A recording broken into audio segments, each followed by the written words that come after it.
Hi guys, in this lecture you will be learning the string array. So first of all, what is the string array? The string array is an array in which we can store the string. The method of creating the string array is same as the method of creating the integer array. There is a little difference of the data type. Here I'm gonna create the string.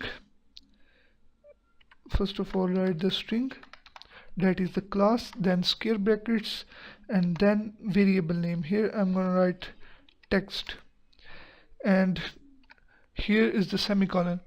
Here we need to write this.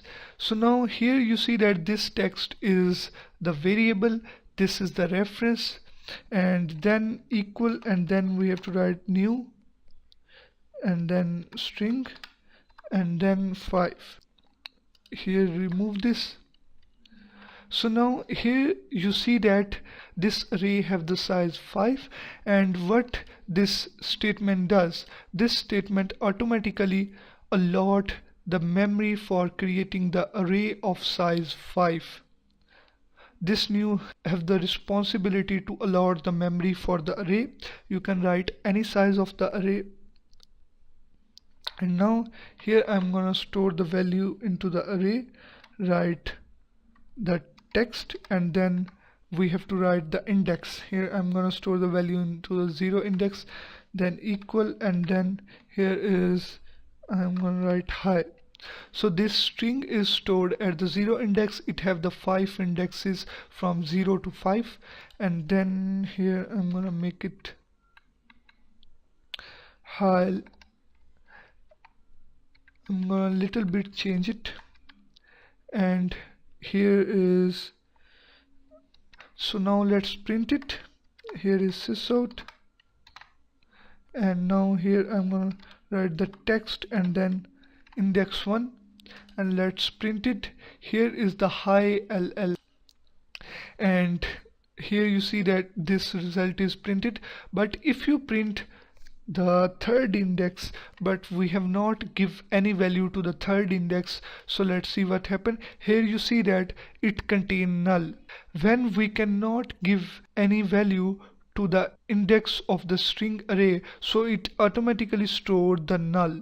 Null means it contain nothing, and you can also initialize it to the null. Here what we need to write, make it null, so it print null. It contain nothing. So now here I'm gonna print all the values of this array by using the for each loop. Here I'm gonna make it long. Here is 2 and here is 3. So now let's print it. I'm gonna use the for each loop. The for each loop is the easy way to print all the array. Here is the parenthesis, and here I'm gonna make it, and here what we need to write, first of all, in these parentheses we need to create a variable of type array. The type of the array is string, so here I'm gonna create a variable of type string, then colon, and then we have to write the name of the array. Here I'm gonna write text, and now this txt variable point to the first index of the text array. When it print the first index, then it goes to the second, and then third, and then fourth. Here I'm gonna write sysout, and here is the txt, so it prints the first index, then it's second, then it's 4, and here you see that it print all the index, and the fourth index contain nothing.